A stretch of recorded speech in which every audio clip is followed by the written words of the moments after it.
Hello students, hi everyone, welcome to Learn Commerce once again. Today we are going to discuss another important chapter, Not for Profit Organizations के MCQ. तो आज multiple choice questions हम पढ़ने जा रहे हैं। आपने मेरी जो वीडियो है एनपीओ की चारों पार्ट्स, मुझे होप है कि आपने सारी देख ली होंगी।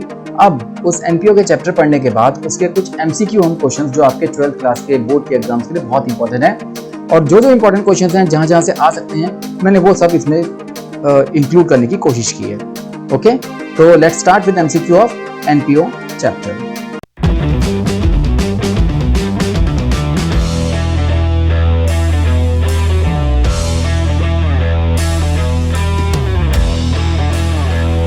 तो यहाँ पे कुछ क्वेश्चंस हैं जिसमें एक एक करके मैं आपको बताने जा रहा हूं। नंबर 1, अच्छा चलो इसको शुरू करने से पहले एक चीज तो बता दूं आपको मैं, हम रिसिप्ट्स एंड पेमेंट्स अकाउंट और इनकम एक्सपेंडिचर अकाउंट बनाते हैं। इसके अंदर आपको ध्यान क्या रखना है, रिसिप्ट्स एंड पेमेंट्स जो होती है वो बिल्कुल कैश बुक की तरह होती है, जिसमें हम हर तरीके का कैश, चाहे वो कैश पिछले साल का हो या अगले साल का हो या करंट ईयर का हो, मिल गया है या पे किया है, सब कैश रिसिप्ट्स का सब कैश पेमेंट दिखा देते हैं, either for previous year either for current year. लेकिन इनकम एक्सपेंडिचर अकाउंट जो बनाते हैं वो हम बनाते हैं प्रॉफिट एंड लॉस अकाउंट की तरह, जिसके अंदर हम सारे एक्सपेंडिचर और सारी इनकम दिखाएंगे only related to current year, not for any previous year, not for any next year. Okay, तो इस चीज को ध्यान रखते हुए हम पहला क्वेश्चन देखते हैं। रिसीट्स एंड पेमेंट्स अकाउंट जो बताया मैंने आपको कैश बुक की तरह बनता है, जनरली शोज क्या शो करता है वो, अ debit balance, a credit balance, a surplus और डेफिसिट और कैपिटल फंड। देखो रिसीट्स एंड पेमेंट्स अकाउंट जब बनाते हैं तो ये एक कैश बुक की तरह है, यहां पे रिसिप्ट्स होती हैं, यहां पेमेंट्स होती हैं। ओके, ये जब कैश बुक की तरह बनता है तो इसका मतलब यहां पर ओपनिंग बैलेंस आएगा और यहां पर क्लोजिंग बैलेंस आएगा, balance carry down, balance brought down.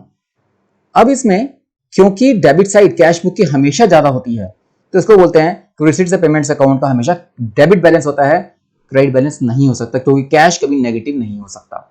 Okay, तो generally shows a debit balance. तो this is the answer of first question. Credit balance तब हो सकता है जब बैंक का बैलेंस हो और नेगेटिव बैलेंस हो, ओवरड्राफ्ट हो, तो क्रेडिट बैलेंस शो हो सकता है। और सरप्लस और डेफिसिट अकाउंट इसमें नहीं बनता, इसमें सिर्फ opening balance, closing balance, cash और बैंक बैलेंस का दिखा सकते हैं, और कैपिटल फंड तो बैलेंस शीट बनती है। Okay, this was the first question. Second question हमारे पास है, इनकम एक्सपेंडिचर अकाउंट में हम क्या रिकॉर्ड करते हैं? It records transactions of revenue nature only, capital nature only, both revenue and capital nature, and D part है income of only revenue nature and expenditure of revenue and capital nature.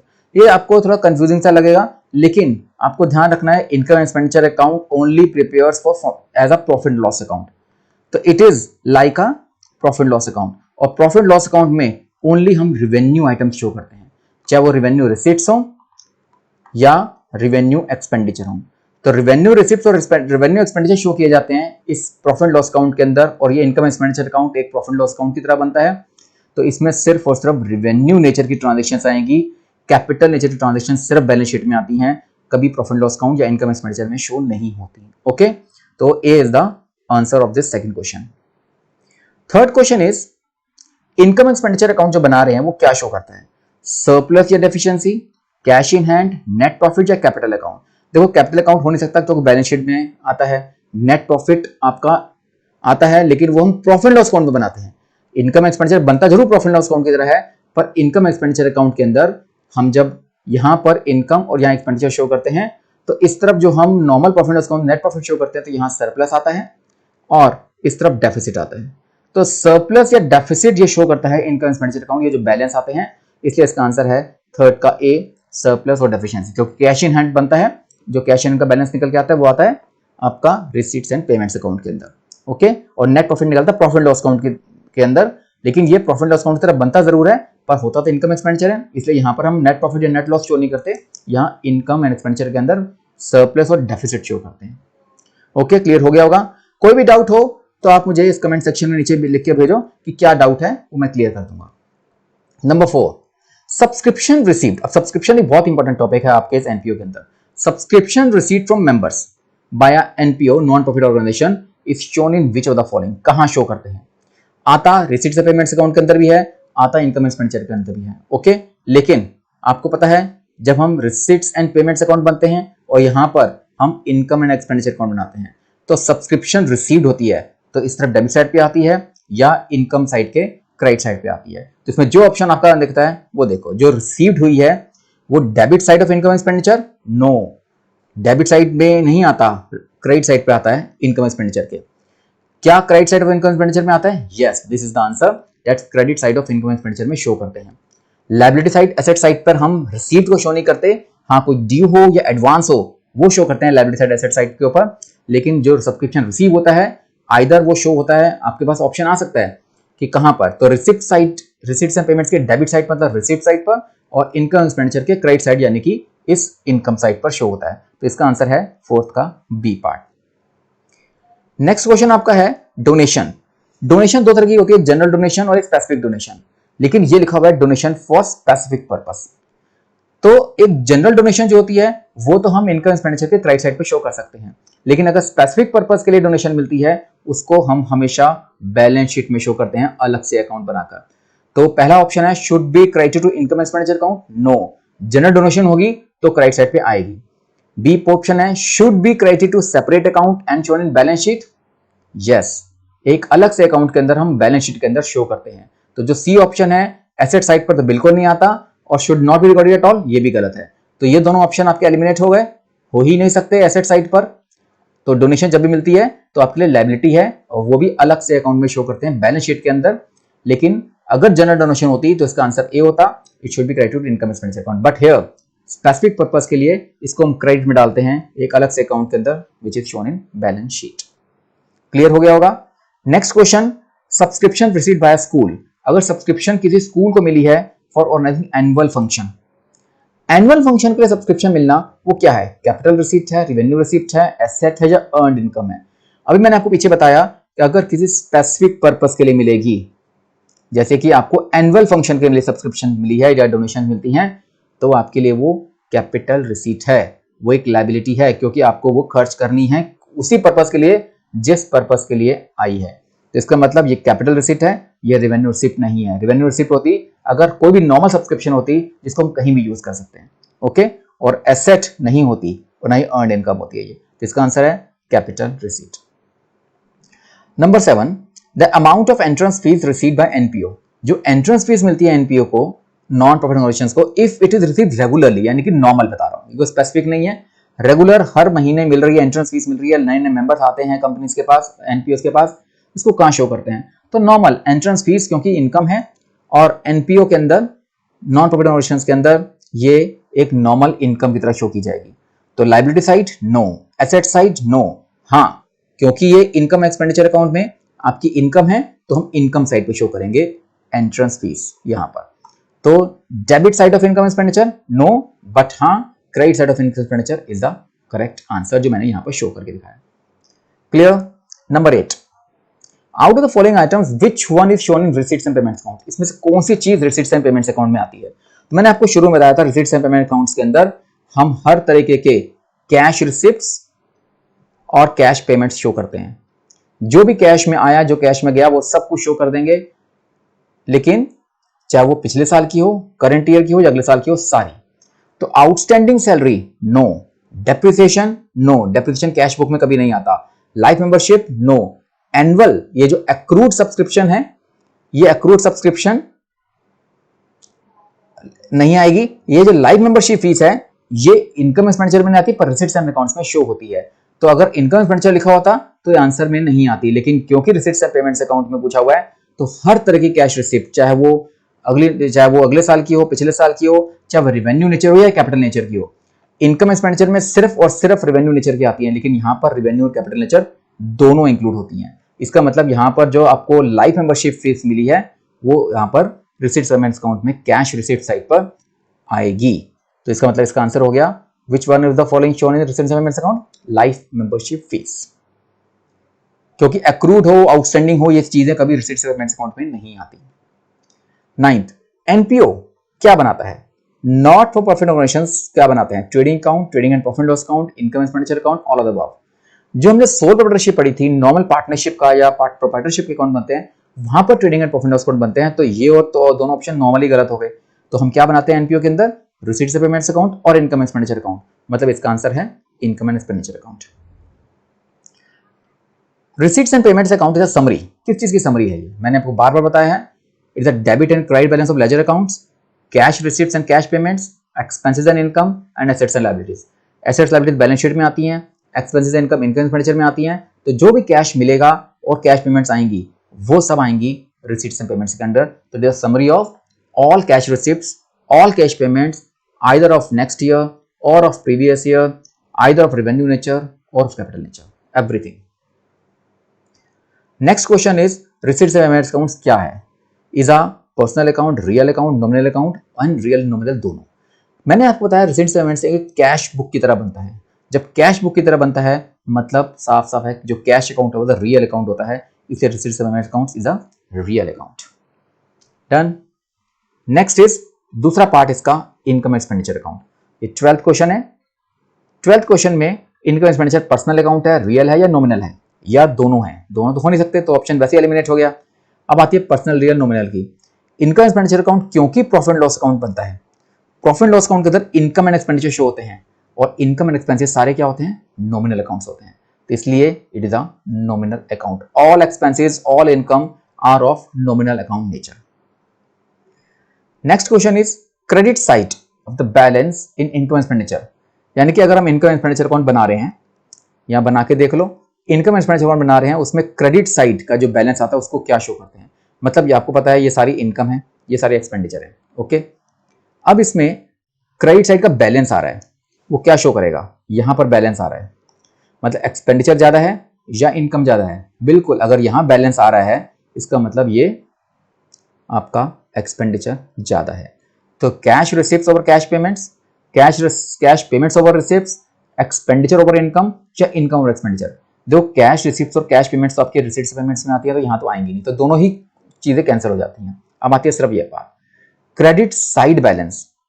Credit side balance मतलब credit side ज्यादा है, credit side पे balance नहीं है। अब इसको एक काम करो, ये क्रेडिट बैलेंस लिखो। क्रेडिट बैलेंस, चलो ठीक है, क्रेडिट साइड बैलेंस का मतलब तो मान लेते हैं कि आपकी एक्सपेंडिचर ज्यादा है और इनकम कम है, तो it is a excess of expenditure over income. ठीक है ना? तो एक्सपेंडिचर ज्यादा होगा, इनकम कम होगी, तभी आपका क्रेडिट साइड का बैलेंस आपका यहां पर आएगा। क्लियर होगा टॉपिक? दोबारा क्लियर कर दूं, क्रेडिट साइड पर बैलेंस आ रहा है, क्रेडिट साइड पर बैलेंस का मतलब साफ साफ आएगा ये साइड ज्यादा होगी, ये साइड कम होगी, मतलब एक्सपेंडिचर ज्यादा है, इनकम कम है, तो ये आपका excess of expenditure over income. Source of income for a not profit organisation, यानी एनपीओ के लिए, इन सभी ऑर्गेनाइजेशन के लिए इनकम का सोर्स क्या है? इनकम कहां से आ सकती है? मेंबर से सब्सक्रिप्शन, डोनेशन, एंट्रेंस फीस, सारी हर तरह की इनकम, हर किसी भी तरह की इनकम एनपीओ के लिए आ सकती है। तो इसमें आंसर आएगा D, all of the above. Okay, next 15th question is which of the following represent capital receipt. Capital receipts वो होती हैं जो रेवेन्यू रिसीट्स नहीं होती, यानी जो इनकम एक्सपेंडिचर में नहीं आएंगी। Life membership subscription, donation, subscription और इंटरेस्ट एंड इन्वेस्टमेंट्स। ये जो डोनेशन मिल रही है, सब्सक्रिप्शन मिल रही है, इंटरेस्ट एंड इन्वेस्टमेंट्स मिल रही है, ये सारी की सारी आपकी इनकम एक्सपेंडिचर में शो हो जाएंगी। ओके, सिर्फ ये चीज है life membership fees, life membership subscription जो आपकी बैलेंस शीट के अंदर आती है, और बैलेंस शीट के अंदर कैपिटल रिसीट्स आती है। तो इसका आंसर है A part, life membership subscription capital receipt मानी जाती है, जो कि हम लॉन्ग टर्म के लिए यूज करते हैं। Amount receipt from the sale of grass. अगर एक क्लब ने अपने वहां पर कोई घास उगी थी और वो बेचकर जो पैसा मिला उसको क्या बोलेंगे? Capital receipt, revenue receipt, asset या अर्न इनकम? सिंपल सी बात है, ग्रास बेच रहे हैं, कोई अपना एसेट्स नहीं बेच रहे हैं, इसका मतलब ये नॉर्मल रेवेन्यू रिसिप्ट है, कोई कैपिटल रिसिप्ट की कैटेगरी में नहीं आ सकता, कोई एसेट तो है ही नहीं है। और अर्न इनकम का होता है कि जो काम करके पैसा कमाया है, पर यहाँ पे तो ग्रास तो अपने आप उगी है, इसका मतलब ये अर्न इनकम भी नहीं है। Next is the amount receipt for sale of old sports material. अगर कोई पुराना स्पोर्ट्स मटेरियल बेचती है एनपीओ, उसको कहां शो करेंगे? Debit side of income expenditure account, liability side of balance sheet, credit side of income expenditure and asset side. मतलब साफ साफ पूछ रहे हैं, दो साइड आपकी एसेट लायबिलिटी साइड दी हुई है और दो साइड आपकी इनकम एक्सपेंडिचर की डेबिट और क्रेडिट साइड दी हुई है। तो जो अमाउंट मिलेगा इनकम और एक्सपेंडिचर अकाउंट के अंदर, जो भी अमाउंट मिलेगा पुराना स्पोर्ट्स मटेरियल बेच के, उसको कहां शो करेंगे? इस तरफ या इस तरफ? सिंपल सी बात है, पैसा मिल रहा है तो यहीं शो करेंगे ना, इनकम साइड पर। इनकम साइड कौन सी है? क्रेडिट साइड है, तो इसका मतलब it is shown in credit side of income expenditure account. तो ऐसे आपने पढ़ना है इस क्वेश्चन को और समझना है, और थोड़ा रफ में बना के देख लो कौन साइड पर है, क्योंकि इनकम एक्सपेंडिचर की आपको इनकम साइड नहीं पूछी, एक्सपेंडिचर साइड नहीं पूछी, उन्होंने क्रेडिट साइड पूछी है या डेबिट साइड पूछी है। तो आपके लिए डेबिट साइड लेफ्ट और क्रेडिट साइड राइट साइड होती है, तो इसको आप पकड़ के इसका आंसर इजीली निकाल सकते हो। अब दो ऑप्शन तो आपके, मैंने आपको एलिमिनेशन मेथड बताया, एलिमिनेशन मेथड से दो तो वैसे एलिमिनेट कर दिए, बाकी दो ऑप्शन में से आपको चांसेस चूज करने हैं। If there is a match fund, अगर आपको फंड दे रखा है यानी मैच फंड दे रखा है, तो उसके मैच एक्सपेंसेस और इनकम को कहां शो करते हैं? देखो, अगर नॉर्मल मैच एक्सपेंसेस हैं और मैच इनकम है, इसको तो हम इनकम एक्सपेंडिचर अकाउंट में शो कर सकते हैं। लेकिन मैच फंड जब होगा ना, तो मैच फंड में हम उससे जुड़ी हुई इनकम ऐड कर देते हैं और उससे जुड़ी हुई एक्सपेंसेस माइनस कर देते हैं। कहां पर? बैलेंस शीट के अंदर। तो इस मैच फंड अगर है, तब मैच एक्सपेंसेस और मैच इनकम को इनकम एक्सपेंडिचर अकाउंट में शो नहीं करते, इसको हम शो करते हैं लायबिलिटी साइड पर।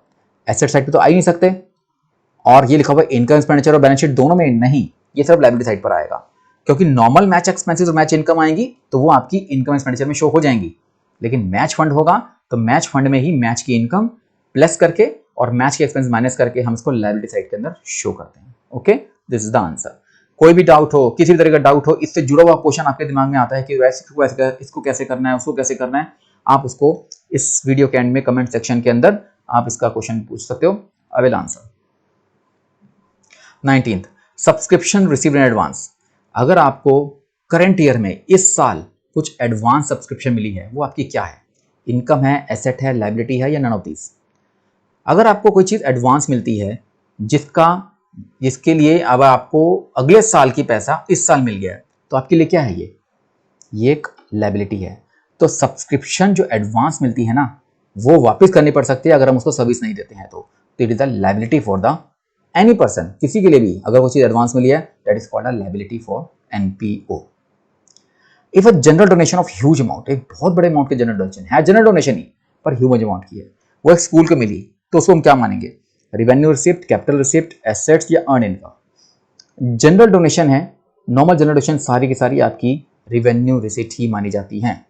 लेकिन इतने बड़े अमाउंट का मिला है तो इसको मान सकते हैं कि it is a capital receipt, क्योंकि इसको किसी खास पर्पस के लिए यूज किया जाएगा, क्योंकि ये बहुत बड़ी इनकम ऐसे नहीं आ सकती है आपकी नॉर्मल रिसिप्ट के अंदर। तो general donation of huge amount भी हम इसको कैपिटल रिसिप्ट की तरह लेकर चलेंगे। Out of the following items, इसमें से which one is shown in the receipts and payment account of a not for profit organisation? यानी एनपीओ के अंदर रिसीट्स एंड पेमेंट्स अकाउंट्स में से इसमें से क्या शो होगा? क्वेश्चन को ध्यान से पढ़ना है, ऐसा ना हो कि लिखा विच वन इज नॉट शोन। यहां पर इस क्वेश्चन को ध्यान से पढ़ लिया करो, कई बार एमसीक्यू में बहुत फंसाते हैं, विच one is shown, which one is not shown. यहाँ पे पूछा हुआ क्या चीज शो किया जा रहा है, हम शो के चक्कर में नोट पढ़ते नहीं है और हम ढूंढने लग जाते हैं कि क्या शो नहीं करना, ठीक, जबकि पूछा जाता है क्या शो करना है। तो accrued subscription, outstanding salary, depreciation, none of this. तो क्या शो करते हैं रिसीट पेमेंट्स के अंदर? रिसीट से पेमेंट्स में ना तो आउटस्टैंडिंग आता है, ना एक्रूड आता है, ना डेप्रिसिएशन आता है, तो इनमें से कोई भी चीज रिसीट पेमेंट्स में नहीं आती है। सब चीजें आपकी इनकम एक्सपेंडिचर और बैलेंस शीट के अंदर की आइटम्स होती है। 22nd question is general donation of smaller amount. अब जैसे लार्जर अमाउंट जो बताया उस कैपिटल रिसीट माना था, लेकिन जनरल डोनेशन एक स्मॉलर अमाउंट की मिलती है, तो उसको तो हम एक नॉर्मल इनकम की तरह ट्रीट करेंगे, तो बैलेंस शीट में नहीं डालेंगे, इसको हम रिसिप्ट्स एंड पेमेंट्स अकाउंट में, इसको हम नॉर्मल इनकम की तरह रिसिप्ट्स में शो कर सकते हैं। तो debit side of receipt and payment account is the answer. Next question is out of the following item which one is not shown. जैसे कहा था कई बार पूछते हैं क्या शो करना है और क्या शो नहीं करना, यहां पूछा जा रहा है विच वन इज नॉट शोन, क्या शो नहीं किया जाएगा रिसीट्स पेमेंट्स में? Subscription in advance, subscription due, last year subscription received, all of the above. क्या शो नहीं किया जाएगा? विच वन इज नॉट शोन? देखो, जो रिसीव्ड इन एडवांस है, सब्सक्रिप्शन ड्यू है, लास्ट ईयर सब्सक्रिप्शन मिली है, ये सब के सब आप इसमें शो कर सकते हो। ये ड्यू जो है ना, ये शो नहीं होता सिर्फ, क्योंकि ड्यू आउटस्टैंडिंग है। यहां पे दिखाना आता है आपको जो एक्चुअल मिला है। मैंने आपको कहा था रिसीट पेमेंट वो चीज शो करते हैं मिला हो, चाहे वो करंट ईयर का हो, चाहे पिछले साल का हो या अगले साल का हो। तो एडवांस मिल गया वो भी शो करेंगे, पिछले साल की तरफ मिली है वो भी शो करेंगे, ऑल ऑफ द अबव हो नहीं सकता, क्योंकि सब्सक्रिप्शन ड्यू ये शो नहीं किया जाता आपके रिसीट्स एंड पेमेंट्स अकाउंट के अंदर। 24th and the last question, out of the following item which one is shown. अब बताइए इसमें क्या शो करते हैं? एडवांस मिल गया है, बिल्कुल शो करेंगे क्योंकि अगले साल का मिला है, पिछले साल का मिला है वो भी शो करते हैं, करंट अकाउंट मेरा वो भी शो करते हैं, यानी कि मैंने कहा था हर टाइप की सब्सक्रिप्शन इसमें इनकम इंक्लूड करते हैं, तो इसका आंसर है all of the above. Okay, तो this was all about all the 24 questions I have specified here, जिसमें आपको कई सारी चीजें पता लग गई होंगी, क्या चीज इंक्लूड रिसीट्स में, क्या इनकम एक्सपेंडिचर में इंक्लूड करते हैं, सब्सक्रिप्शन ट्रीटमेंट के बारे में बताया और एक एक चीज को एक्सप्लेन करके बताया है कि किस किस को, और हो सकता है उससे जुड़े हुए कोई और क्वेश्चंस भी हो वो भी आपके क्लियर हो जाएंगे इनसे, एक बार आपने पूरा वीडियो अगर देख लिया तो ये आपके 24 क्वेश्चंस थ्योरेटिकल थे, लेकिन अगली वीडियो के अंदर बहुत ही जल्दी मैं आपके पास इसके जुड़े हुए प्रैक्टिकल एमसीक्यू क्वेश्चंस लेके आऊंगा। तो एमसीक्यू के अंदर न्यूमेरिकल यानी प्रैक्टिकल क्वेश्चंस भी आते हैं, तो उस पर भी ध्यान रखना है। तो अगली वीडियो तक कनेक्टेड रहिए, stay connected with Learn in commerce, क्योंकि आपकी अगली क्लास के अंदर, अगली वीडियो के अंदर मैं आपको सारे न्यूमेरिकल पार्ट कराने जा रहा हूं, कुछ क्वेश्चंस होंगे जो इससे जुड़े होंगे। So good bye and stay connected with Learn in Commerce. Thank you once again.